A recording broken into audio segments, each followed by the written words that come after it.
Halo,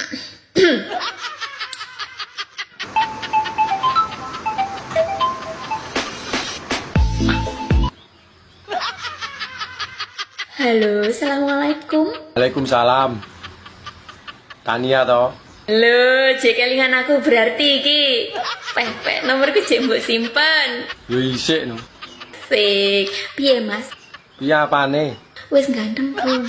Urung. Lho, kok durung ki lho? Lah terah kok citakane wis elek kon ganteng piye yo ora iso.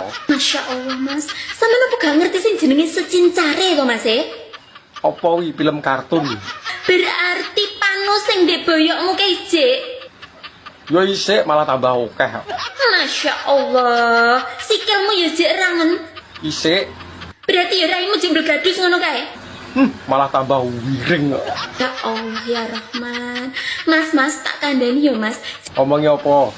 Zaman saiki wong lanang saiki kabeh wis ngalang-alani wong wedok, Mas. Masa? Iya, dirawat dari ujung kuku sampai ujung rambut sing lempet-lempet. Ngopeni awak yo ora sida nyambut gawe no. Lah wong kerjaku lho panasan, yo ora iso putih. Rai ireng kena disulap. Godhog banyu diumupne nyemplung mak belum perya putih to. Yo ora putih malah melonyoh. Tok saiki gak apa-apa. Lho, nglungsungi kaya ula weleng ngono kae lho. Kok jaran? Ya wis lak ngono. Ya wis engko nek ganteng tak kabari.